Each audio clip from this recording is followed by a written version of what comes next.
Passons de la colère à la paix, c'est le titre de mon message ce matin.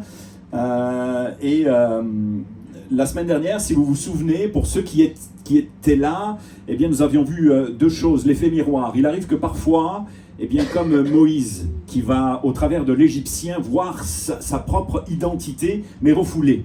Cette identité qu'il déteste au fond, et parce qu'il est intrinsèquement juif, mais égyptien d'adoption. Donc il y a deux cultures qui se confrontent et qui s'affrontent. Et en voyant l'Égyptien tuer un de ses frères, il y a comme quelque chose d'intolérable, quelque chose qu'il a peut-être contenu et gardé pendant de longues années, n'osant rien dire, qui, au travers de cet Égyptien, reflète une identité qu'il déteste au fond, au fur et à mesure de son existence. Mais il y a cet effet aussi cocotte-minute.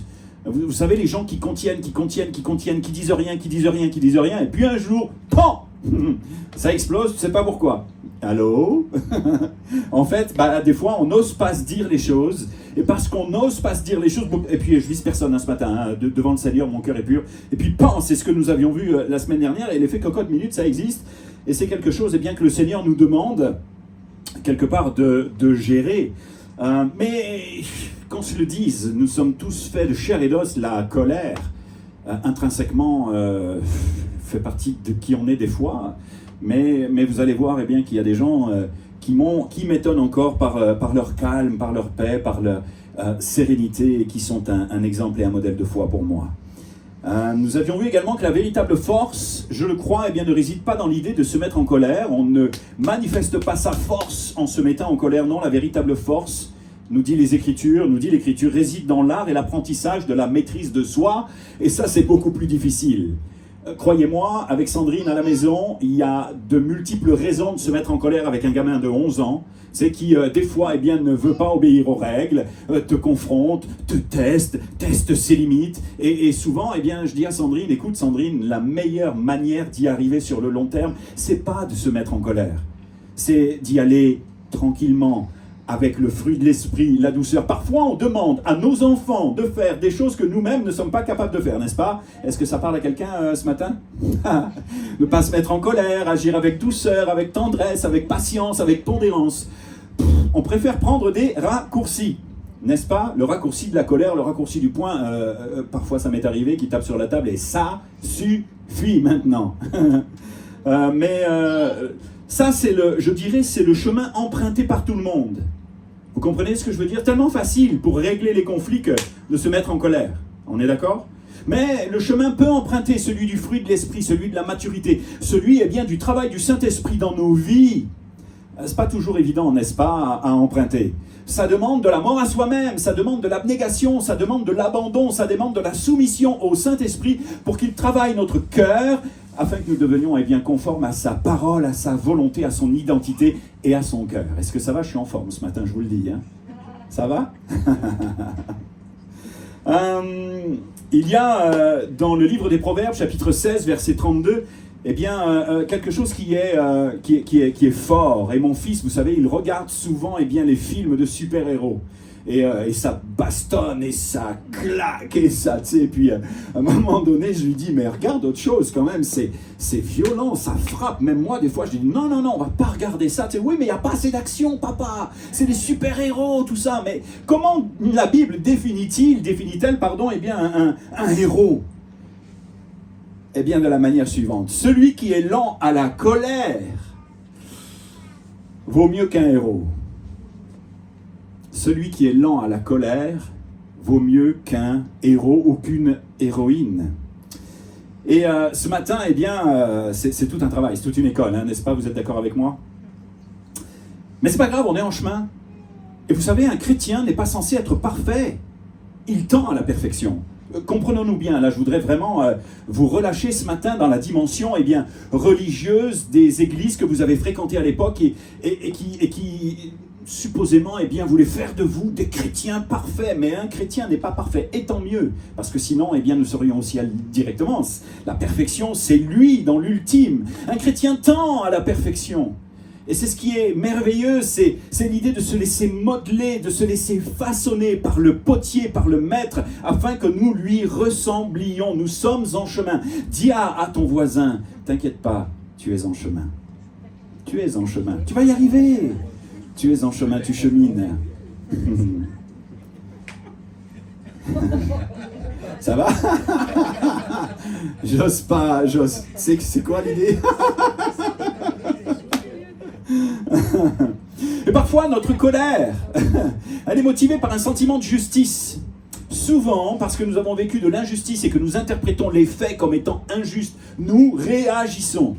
Mais il y a un verset dans la Bible, dans l'évangile, dans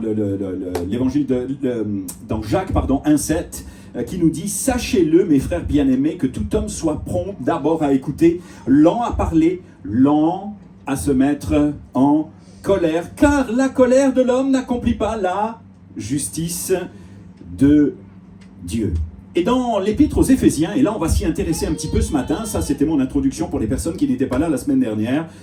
Dans l'épître aux Éphésiens, chapitre 4, verset 26, l'apôtre Paul lance une exhortation percutante et tellement actuelle. « Si vous vous mettez en colère, ne péchez point, que le soleil ne se couche pas sur votre colère. » Mais qu'est-ce que ça veut dire ? Au fond, là, on lit ce verset régulièrement, nous qui sommes nés de nouveau depuis longtemps et qui fréquentons les églises, et puis finalement, on passe parce qu'on n'a pas le temps de scruter les Écritures. Et qu'est-ce que ce verset veut dire et qu'est-ce que ça peut vouloir dire pour nous aujourd'hui en 2025 ? Alors, ce qui est important, c'est que ce verset est à la fois une reconnaissance et un avertissement. Paul, je vous l'ai dit la semaine dernière, n'interdit pas la colère. Il reconnaît qu'elle est une réaction humaine et émotionnelle naturelle. Mais cependant, il pose une condition stricte. Si vous vous mettez en colère, ne péchez pas. Il n'est pas en train de dire il est interdit de se mettre en colère. Non, si vous... Donc, il convient qu'il peut arriver dans l'église d'Éphèse, dans nos églises, dans nos vies, que nous nous mettions en colère. Mais, si tu te mets en colère, ne pêche pas. La colère, en fait, n'est pas un terrain neutre. Si elle n'est pas gérée avec sagesse, elle peut rapidement devenir un terreau fertile pour le ressentiment, l'amertume et surtout, ce qui est catastrophique dans les églises, la division. Paul nous enseigne également que cette émotion doit être gérée, mais au cas où, doit être traitée rapidement, avant le coucher du soleil. Alors, pourquoi une telle urgence ? Qu'implique cette recommandation dans notre vie quotidienne et comment pouvons-nous la mettre en pratique afin de glorifier notre Dieu ? Le contexte d'Éphésiens dans lequel Paul parle est relatif, vous le lirez dans son contexte, est relatif à la nouvelle naissance, à la nouvelle vie en Jésus-Christ et comment nous devrions nous comporter individuellement dans notre sphère familiale, dans notre église, à notre travail et un petit peu partout là où nous marchons, je dirais. C'est une lettre riche, l'épître aux Éphésiens, riche en théologie et riche en conseils pratiques. Les 3 premiers chapitres posent les fondements de la foi en Jésus-Christ, notre salut par grâce, notre union avec le Christ et notre place dans le corps de l'Église, notre place dans l'Église, parce que nous faisons partie d'un même corps. Quelle est notre place dans l'Église, notre rôle, notre attitude, celle que nous devons intrinsèquement presser comme un citron. C'est le jus de ton attitude, c'est le jus de ton caractère, c'est le jus de ta vie que l'on doit voir et non pas le vieil homme, mais le nouvel homme. Ça va ? Vous me suivez ? Je débite, hein ? Oh, hier, en passant, parce que ça me fait penser à ça, j'étais avec un client au téléphone, et puis je lui fais mon argumentaire. Et à un moment donné, le gars, il me dit mais t'es une IA ? Je dis, pourquoi une IA ? Il me dit, parce que je suis formateur pour les gendarmes, et toi, tu parles sans t'arrêter, mais on t'écoute du début à la fin, et tu t'articules tes pensées, ça, tu bégayes pas, comment tu fais ? Je sais pas, c'est un don que Dieu m'a donné, puis j'ai pu lui dire qui j'étais, tout ça, et ça me donne toujours les opportunités de témoigner. Et c'est parce que je débite ce matin, je veux pas prendre trop de temps, et ça me fait penser à ça. Je referme la parenthèse, je ne suis pas une IA. Au chapitre 4, de l'épître aux Éphésiens, Paul passe à des applications très concrètes. Il exhorte les croyants à revêtir l'homme nouveau, dans la dimension d'une transformation profonde, qui touche toutes les dimensions de la vie. Pour moi, là, je vais vous dire tout de suite, là, un chrétien qui ne se laisse pas transformer, un chrétien qui n'est pas transformé, un chrétien qui ne montre pas le fruit de l'esprit est un chrétien qui m'interpelle et qui m'interroge. Qui m'interroge sur sa vie, qui m'interroge sur ses motivations, qui m'interroge même sur sa nouvelle naissance, les amis. Qui m'interroge dans toutes les dimensions de sa vie où il n'y a pas de fruit. Il n'y a pas de progression, il n'y a pas de transformation, et il semble même qu'il y ait régression. Non, nous sommes toutes et tous appelés à croître, à grandir, à maturer, à mûrir dans une transformation profonde qui touche toutes les dimensions de la vie. Cette nouvelle vie implique en fait une manière différente de gérer nos relations et nos émotions, ou d'abord nos émotions et nos relations, y compris la colère, vous l'aurez compris. Et l'un des principaux objectifs de ce passage d'Éphésiens est de préserver, en fait, pour Paul, dans sa pensée, l'unité du corps de Christ dans l'Église. L'unité dans le couple, l'unité avec Dieu, mais l'unité aussi dans le corps de Christ. Il pose en fait un cadre relationnel. Ça va, vous me suivez pour l'instant? Ok? Dans l'église d'Éphèse, comme dans toutes les communautés qu'il a fondées, dans toutes les églises, de génération en génération, les tensions relationnelles, parfois, sont inévitables. Peuvent être inévitables. À Connexion, on fait tout pour préserver le lien de la paix. Tout pour que les choses soient réglées avant que tout n'explose. Tout pour que vraiment, chacun et chacune se sentent bien à l'église. Et quand il faut traiter un truc, il faut traiter un truc. Et puis quand il faut le dire, il faut le dire. Et puis quand il faut aller avec encouragement, il faut aller avec encouragement. On est tous là, dans le même bus, je dirais, dans le même avion, dans le même paquebot. Celui de la grâce et celui de l'amour. Celui de la paix, celui du pardon, celui de la tempérance. Celui du caractère de Christ, je dirais. Et ce qu'il nous faut, c'est préserver nos relations en nous calquant sur les conseils de Paul quant à la parole de Dieu. Des conflits, des malentendus et des différences d'opinion, il y en aura toujours. Mais c'est la façon dont nous allons les gérer. Parce que rapidement, cela peut dégénérer si elles ne sont pas confrontées ni gérées avec sagesse. Et c'est dans ce contexte donc que Paul exhorte les croyants à traiter leur colère rapidement. Parce que la colère peut être un obstacle à l'unité. Si elle n'est pas traitée, si elle n'est pas résolue, si elle n'est pas identifiée, elle peut semer la discorde, la zizanie, miner la confiance et affaiblir les liens fraternels au sein de l'Église. Et puis, dans la bouche de Paul, il y a un appel inévitable à la paix. Paul appelle les croyants à être des liens de paix, à cultiver l'humilité, la douceur et la patience, des qualités essentielles pour désamorcer les tensions. Tout un programme, n'est-ce pas? Ça va, vous me suivez pour l'instant? Ouais, toujours? Ok. Mais il y a une mise en garde de la part de Paul dans sa bouche contre le péché, parce qu'il reconnaît que la colère, comme on le disait tout à l'heure, n'est intrinsèquement pas mauvaise. Fallait la dire, celle-là, intrinsèquement pas mauvaise. Il existe une colère juste. Une colère motivée par un désir de justice et de correction du mal, comme celle que va manifester Jésus dans le temple, dans l'évangile de Jean, chapitre 2, versets 13 à 17. Mais la colère peut facilement déraper et devenir pécheresse. C'est pour cela qu'il indique, aux croyants que nous sommes encore aujourd'hui par le Saint-Esprit, même s'il est décédé. Il y a un écho de ces paroles qui, par le Saint-Esprit, résonne à nos cœurs. La colère peut facilement déraper, les amis, et devenir pécheresse. Et Paul nous invite à ne pas pécher. Comment elle devient pécheresse? Lorsqu'elle alimente des actes impulsifs, des paroles destructrices, méchantes, ou une rancune prolongée. C'est un terrain dangereux. Paul ajoute, dans le verset suivant, ne donnez pas accès au diable. En fait, le livre d'Éphésiens termine par l'idée de résister au diable et de ne pas être ignorant de toutes ses ruses, de tous ces plans machiavéliques qui visent nous éloigner de Christ et à nous diviser. Et Paul essaye d'avertir les croyants pour qu'ils gardent le bon dépôt de la foi, qu'ils gardent la vision, qu'ils gardent l'objectif centré sur Christ, le lien de l'unité et de la paix. Ne donnez pas accès au diable. La colère non résolue, en fait, ouvre une brèche inévitablement, que ce soit au boulot, que ce soit dans les couples, que ce soit dans notre propre vie avec Jésus. ou que ce soit à l'église, ouvre une brèche que l'ennemi peut exploiter pour semer la discorde et la division. Alors c'est intéressant parce que je m'intéresse, vous le savez, à l'hébreu. Sandrine est bien plus calée que moi à ce niveau-là, mais de temps en temps, avec les outils contemporains que nous avons à notre disposition, je peux aller chercher l'origine des mots hébreux dans l'Ancien Testament et grec dans le Nouveau.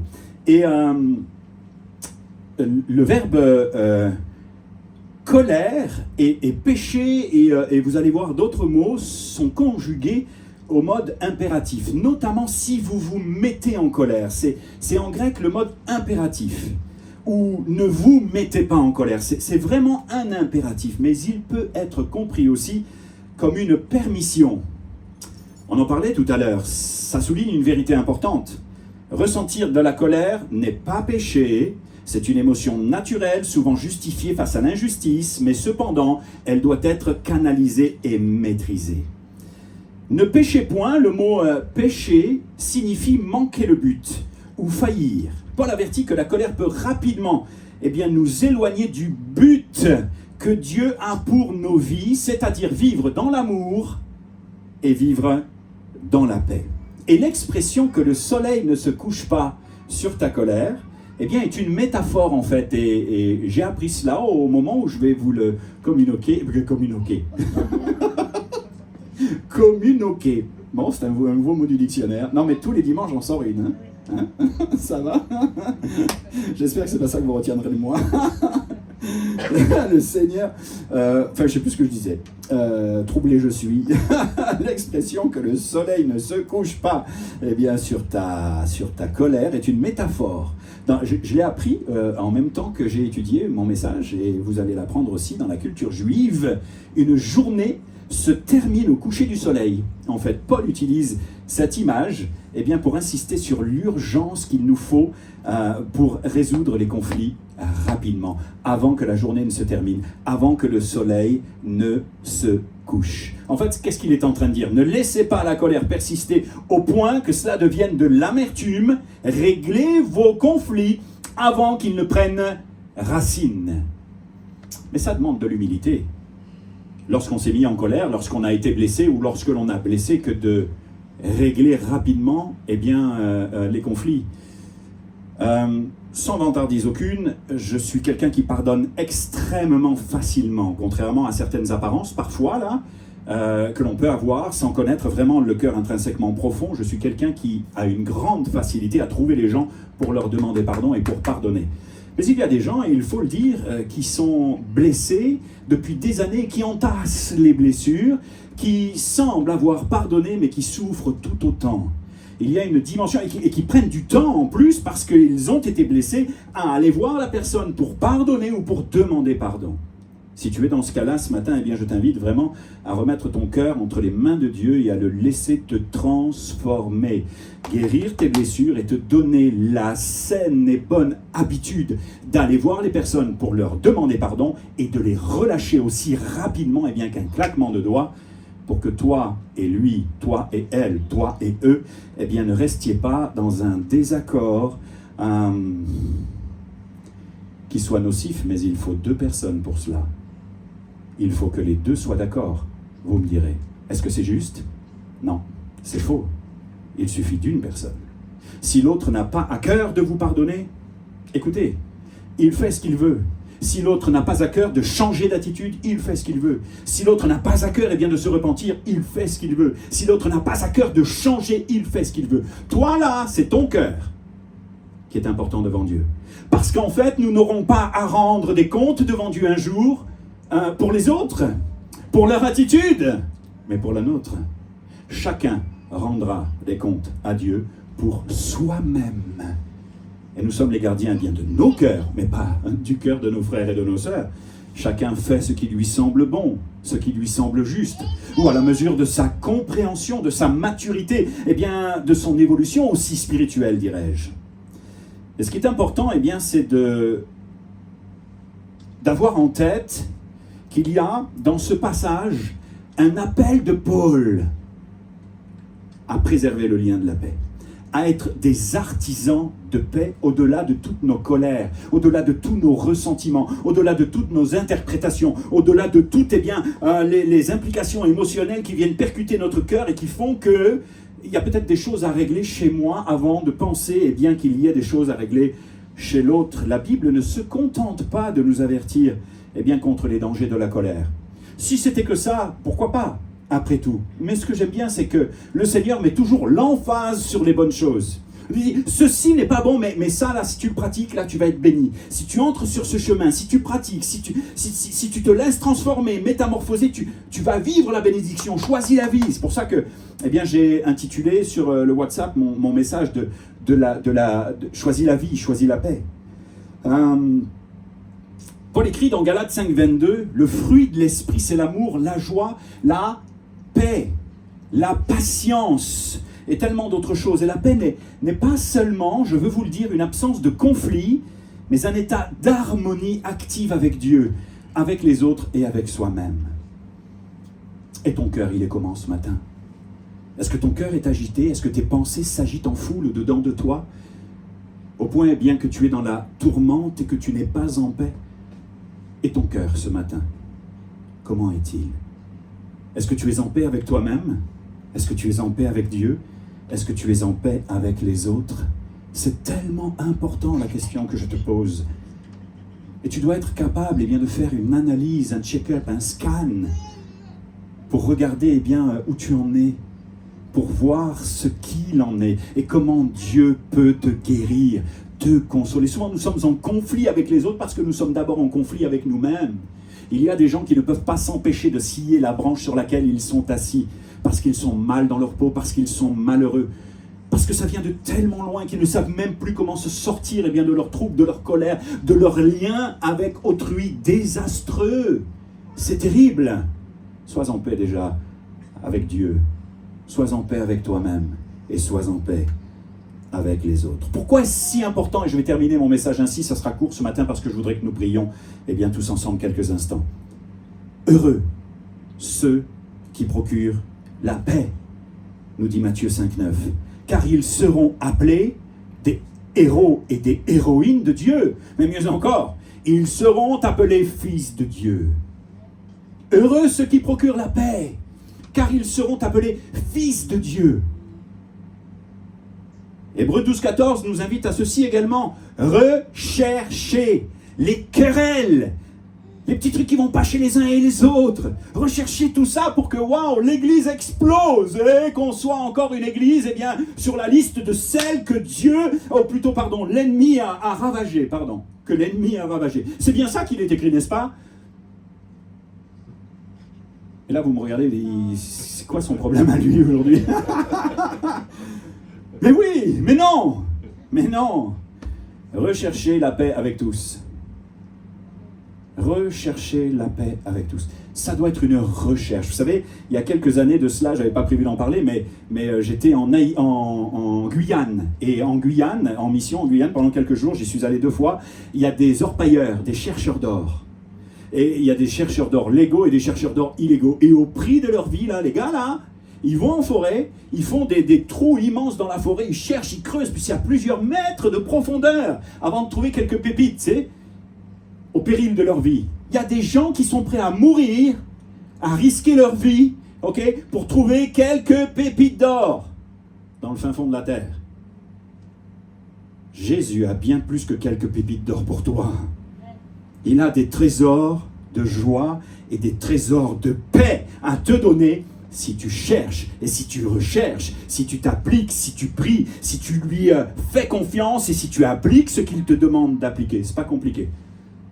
Je fais un nouveau job en ce moment et dans ce nouveau job, je découvre des choses extraordinaires. Je suis copywriter maintenant. Un copywriter, c'est quelqu'un qui écrit des emails persuasifs dans l'idée que la personne qui va les lire passe à l'action, achète le produit pour lequel il est sollicité, tout ça. Et je suis en réussite parce que je suis mindé pour ça, parce que je suis motivé, parce qu'il n'y a rien d'autre que cet objectif à atteindre qui me motive professionnellement et j'y vais. Ça marche.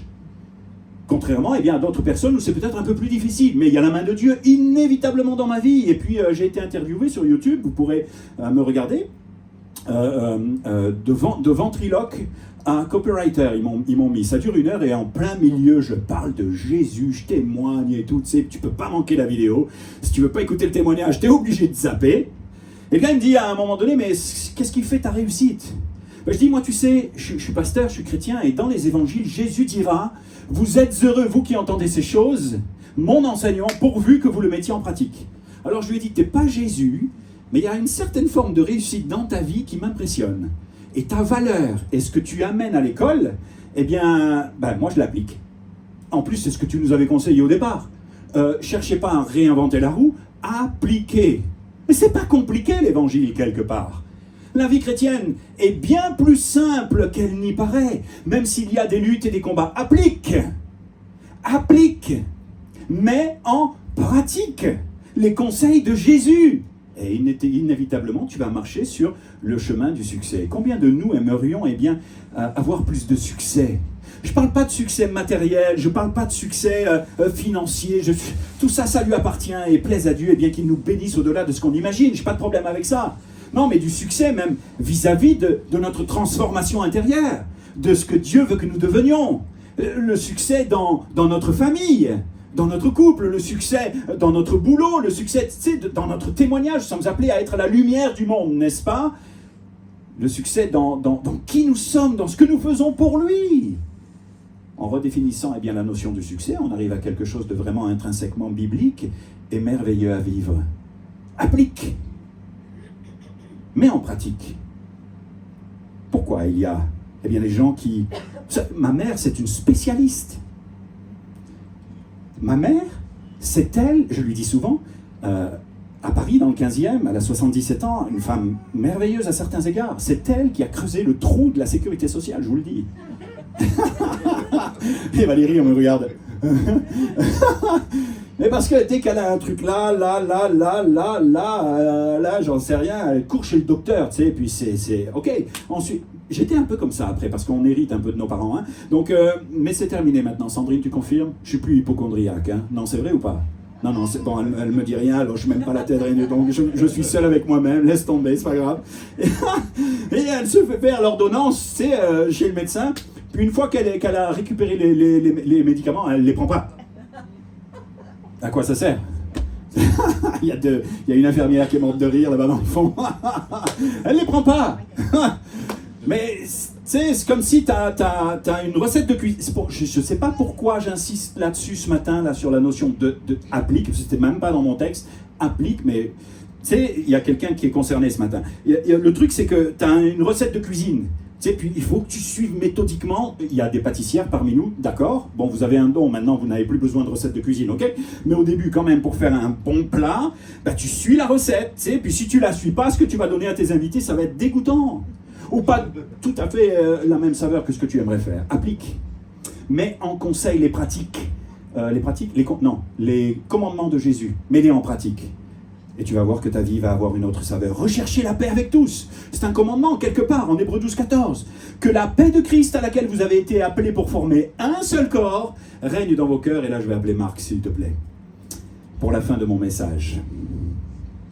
Que la paix de Christ à laquelle vous avez été appelés pour former un seul corps règne dans vos cœurs.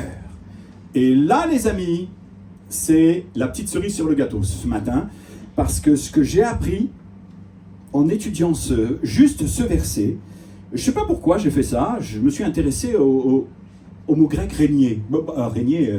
Régner, c'est régner, ok? Mais pourquoi ils l'ont traduit comme ça? Parce que c'est pas ça que ça veut dire. Comme vous êtes le sel de la terre, mais si le sel perd de sa saveur, vous vous souvenez, pour ceux qui ont écouté la prédication, c'est le mot fou. Vous êtes le sel de la terre, mais si le sel devient fou, et le sel, signe de l'alliance, ainsi de suite, et Jésus parle au peuple de Dieu, vous êtes le signe de l'alliance, et si le signe devient fou, mais c'est pas traduit comme ça. Et là, ils auraient pu traduire autrement quand même, nos biblistes. C'est pas mal, mais c'est pas tout à fait, exact.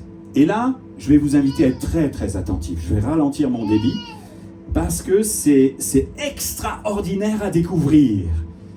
Le mot grec dans ce verset, que la paix de Christ à laquelle vous avez été appelés pour former un seul corps règne dans vos cœurs, c'est brabeuo. Brabeuo, qui signifie littéralement arbitrer ou juger comme un arbitre. On pourrait retraduire le verset ainsi: que la paix de Christ à laquelle vous avez été appelés pour former un seul corps arbitre. La paix de Christ soit l'arbitre au milieu de vos conflits et non pas la colère. Paul ne dit pas que la colère soit l'arbitre, règne dans vos cœurs, soit l'arbitre des conflits dans l'église, des conflits dans le couple, des conflits familiaux avec ton enfant, avec ton épouse, ton époux, avec les gens du boulot, n'importe où tu te trouves, que la paix de Dieu règne dans ton cœur. Que la paix de Dieu arbitre ou juge comme un arbitre. C'est un terme utilisé dans le contexte des compétitions athlétiques de l'époque pour désigner un arbitre qui décidait du résultat ou appliquait les règles du jeu. Paul utilise ici cette image pour indiquer, les amis, c'est puissant de chez puissant. Je ne sais pas comment vous le vivez là, comment vous le recevez, mais moi, quand je lis ça, je dis « Oh !» Je suis passé tellement à côté de foi. Pardon, Seigneur. Parce que Paul utilise cette image pour indiquer que la paix de Christ doit jouer un rôle arbitral dans nos vies. C'est ça qui doit être le juge. C'est tellement puissant, cette paix à laquelle nous sommes appelés. La paix comme un arbitre intérieur. Paul nous invite à laisser la paix de Christ être, écoutez bien là, la paix de Jésus être l'autorité suprême qui décide de nos actions et de nos réactions. Quand nous sommes confrontés à des tensions, les amis, ou à des conflits, c'est pas facile. Et c'est là qu'on apprend à dépendre de lui, à regarder à lui et à marcher comme lui. La paix de Christ dans nos tensions et dans nos conflits doit arbitrer, c'est-à-dire orienter nos choix et nos comportements. Waouh! Orienter nos choix et nos comportements.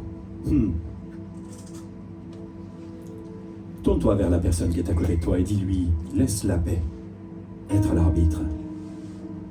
Laisse la paix être l'arbitre dans tes conflits, dans tes moments difficiles.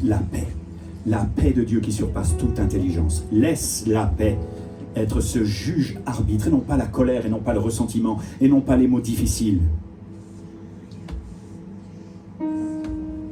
Je ne veux pas vous paraître hyper spirituel, les amis, hein. On est tous pareils, hein. Et j'ai des progrès à faire dans bien des domaines. Mais s'il y a quelque chose qui me caractérise, c'est que je me laisse toucher par le Saint-Esprit pour plus, pour grandir, et pour parvenir à cette stature de Christ, pour l'honorer. On n'a jamais dit que c'était facile. Nous sommes en chemin, ok? Jusqu'à ce que le Seigneur ouvre ses grands bras d'amour et nous dise « Entre dans le repos de ton Maître, bon et fidèle serviteur. » C'est ce que je crois que le Seigneur a dit à Gaetano Alessi, qui est monté au ciel et que Dieu a accueilli ainsi. Entre dans le repos de ton Maître, bon et fidèle serviteur. Je ne le connaissais pas, mais j'ai eu l'impression, au travers des quelques mots que j'ai un petit peu arrangés, que sa sœur m'a donné, j'ai eu l'impression de le connaître. Un homme bon, un homme conciliant, un homme, comme les hommes de l'époque.